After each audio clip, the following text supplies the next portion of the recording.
This is Capital Notes from Milwaukee's NPR. I'm Maayan Silver. The Republican National Convention is coming to Milwaukee in a week. J.R. Ross lays out what to expect. He's editor of WisPolitics.com. Welcome, J.R. Thanks for being here. Oh, thanks for having me. Okay, so a little civics basics on the race for president. So while voters across the country had cast ballots for their preferred candidates in primaries, like the one in Wisconsin, and in caucuses, nominees are actually selected by delegates at the national party conventions. Can you break down what a delegate is and what the Republican Party's approach is to choosing delegates for the upcoming RNC in Milwaukee? Sure. You win delegates by your performance in the election, the primary at each state. Each state has different rules about how they award their delegates and all that kind of good stuff.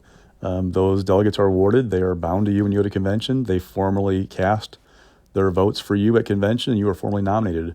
It's worth noting, especially with the whole kind of question, push, whatever word you want to use about Joe Biden, that nobody's on the ballot yet in Wisconsin. It doesn't actually happen until the first Tuesday in September, when the party chairs notify the Elections Commission who their nominee is, and then away we go. So there is still time for somebody to change their mind if they wanted to, but right now, the way the system is set up is that you win delegates, they're bound to you, they go to convention, they cast their votes to formally nominate you for the presidency. And, on that topic, some other big news over the past few weeks was the CNN debate between Trump and Biden and the chatter about how some Democrats are wrestling with Biden's age and his chances of beating Trump. Are you hearing that any Wisconsin Democrats are feeling that someone besides Biden is a good choice for the national party or top of the ticket? Well, we're seeing signs nationally of people raise concerns or suggest that Biden should drop out. We are not seeing the dam break in Wisconsin just yet. Governor Evers, for example, he hasn't spoken up and said anything negatively about Biden. Neither has Tammy Baldwin or Mark Pocan or Gwen Moore. But we're still in this kind of odd stage where Democrats are trying to figure out what's going on. They're waiting for outreach from the president to assure them of their concerns. So I would only point out that if there is a push for a change, there is time. But the way the system works is you'd have to have that change ahead of September. If they were to change their minds for a convention, if Joe Biden were to step aside, you could have a vote, an open convention where delegates would vote for they wanted to become the nominee. There's time in Wisconsin until, again, the first Tuesday of September to formally say, this is our nominee for president. The challenge was in other states. Ohio, for example, remember, Democrats are moving up their formal nomination of Biden to make sure they can get him on the ballot in Ohio. So there are early deadlines for other states that's why they're doing stuff like that. But right now for Wisconsin, there's still a little time, not suggesting it's going to happen or arguing for or against it, just saying that that's the option. But once you are formally nominated, once the chair of your party says this is our nominee and you're on the ballot, the only way to be removed in Wisconsin is via death. Otherwise, you are on the ballot through November. Well, and one of the things about, we'll jump back to the Republican National Convention in a second, but one of the things about the Democratic process is that in 2024, Biden swept all but one primary or caucus, and he has the vast majority of delegates. Under those party rules, the pledge is more of a strong expectation by those delegates rather than an ironclad legal obligation that they vote for Biden at the convention. But why is it unlikely for Democrats to remove Biden as their nominee, especially if he doesn't step aside? There's all kinds of times between now and then. I kind of want to avoid speculating, but they were awarded to Biden. They are Biden supporters. They don't send people who are squishy about Joe Biden or Donald Trump, for example, for that matter, to a convention. These are rock solid Biden supporters, and there's all kinds of talk in the national media about the pros and cons of trying to replace Biden if he stepped aside. There's a lot that have to happen before we can get into that nitty gritty of what might happen. But it's definitely a conversation. And what it happens is it takes Democrats off their message. They want to talk about abortion. They want to talk about Donald Trump and his various problems, his 34 felony counts. They don't talk about, Trump being a dictator on day one. That's the message they want to send. Instead, they are talking about whether Joe Biden has the ability mentally and physically to be president, not just for 4 more years, but to the end of this term to win an election against Donald Trump.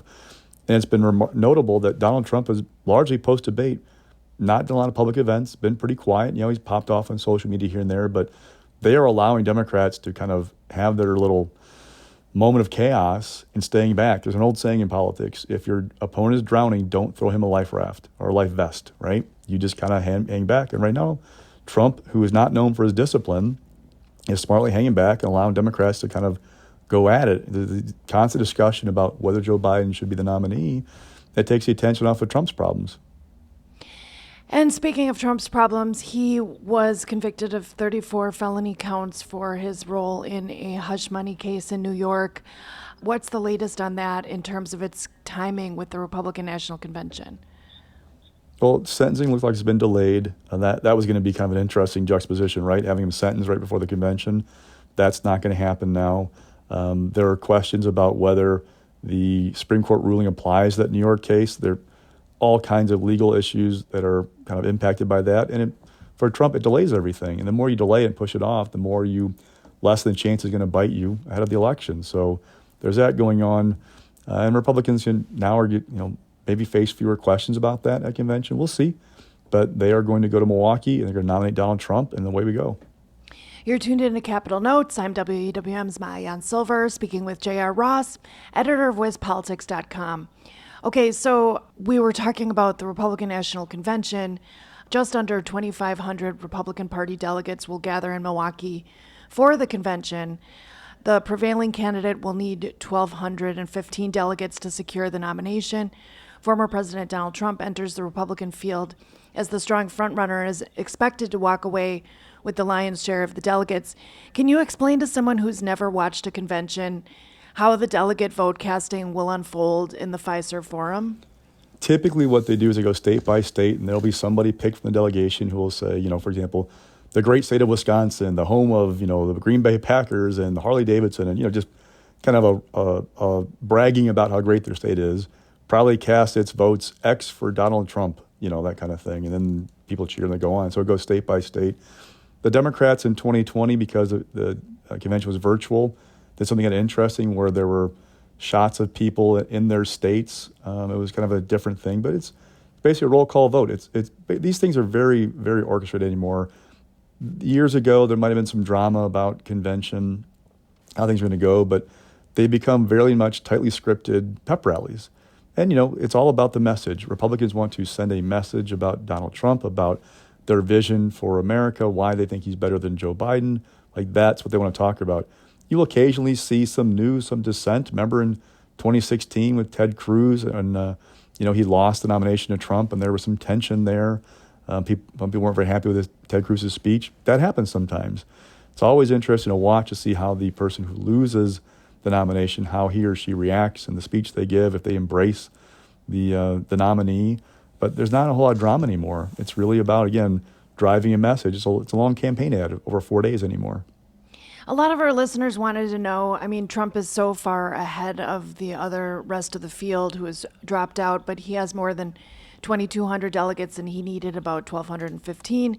So they wanted to know, what's the point of a national convention when there's already such a clear presumptive nominee with a runaway number of delegates?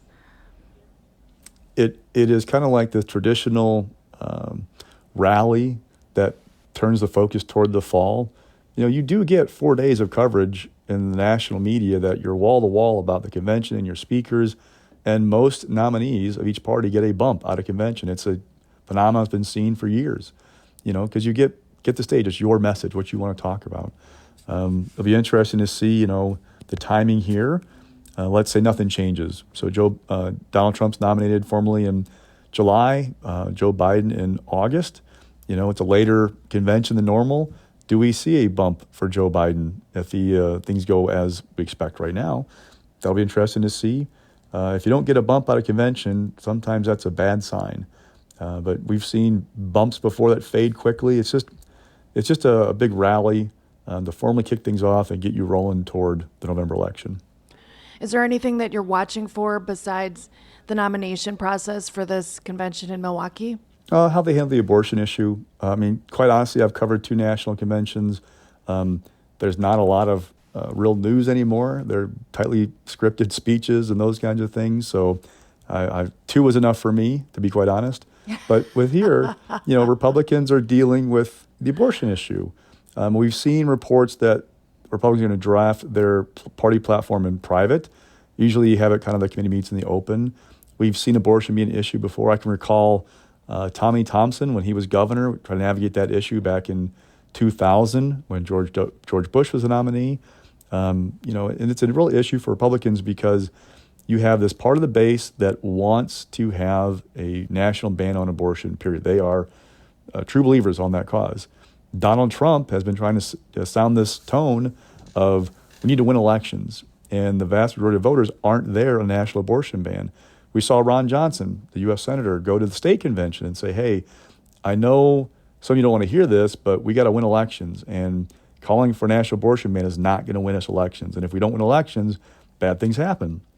So what will that platform look like? How will it address abortion? I've seen Trump campaign officials say they want a very short platform. They don't want any big document out there.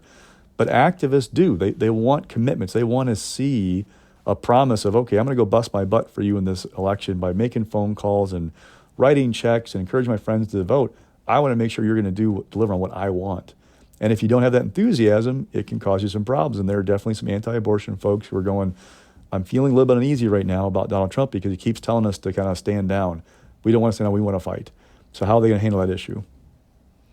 And from what you're hearing, there's really no ways that there will be an upset in any way, shape, or form in terms of the actual delegates or anything like that. No, I mean, that it doesn't happen. These are, again, the people who are delegates, the conventions are ardent supporters of the person they're going for. They are going to go in there to back that person, barring, something unusual, like, a candidate saying, you know what, I changed my mind, I don't want this job anymore. I free my delegates to vote for whoever they want to. Otherwise, these people are committed to the candidate that they're sent there for, and they're going to cast votes for him or her. And it's happening an hour and a half away from Madison. JR, are you going to go? No. One of my coworkers has got that gig for the week. I'll be editing stories and working on other stuff here, geeking out on campaign finance reports that are due in mid-July for state and federal candidates. But, it's going to be it's a chance for Milwaukee to show we can pull off a big event. Milwaukee missed its chance with the Democratic convention because it went virtual. And the city has kind of had this, I don't know, kind of like second tier chip on its shoulder for a long time. Like they're not seen as a Chicago or New York or Miami.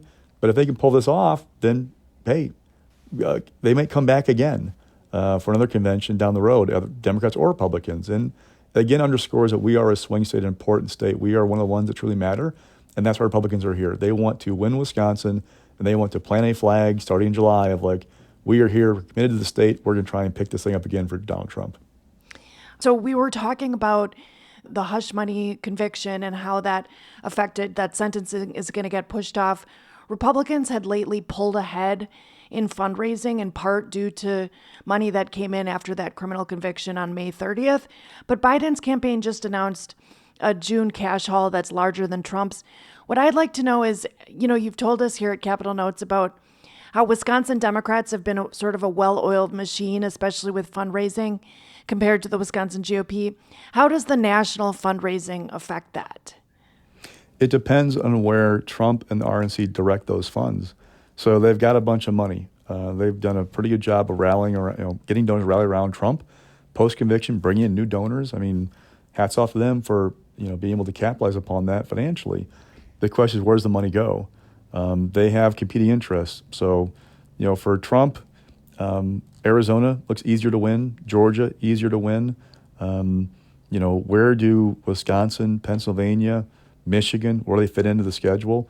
Trump's talked about making Minnesota and Virginia and putting them in play and trying to win those states. If Donald Trump wins Minnesota, then Democrats are going to have a really bad night in November, really bad.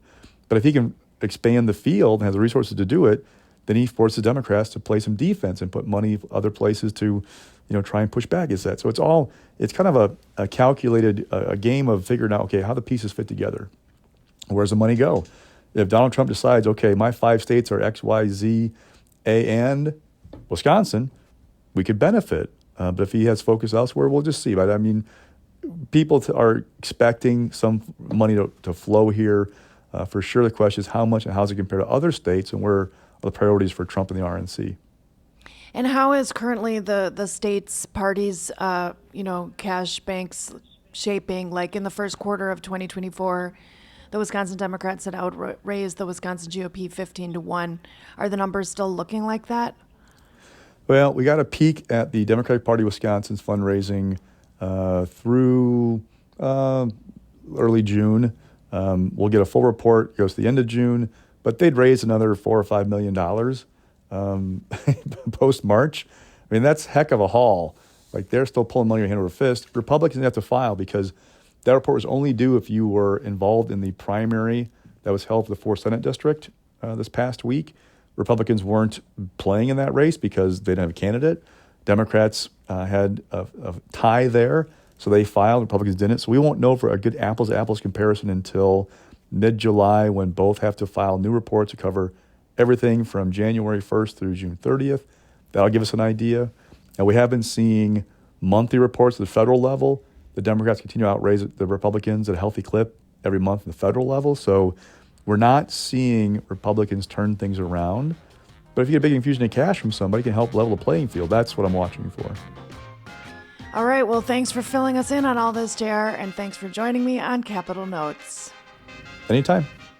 That was J.R. Ross, editor of WizPolitics.com, speaking with me, WEWM's Maayan Silver. Listen for our segments every other Monday with an extended segment on Lake Effect, and check out the Capital Notes podcast wherever you get your podcasts.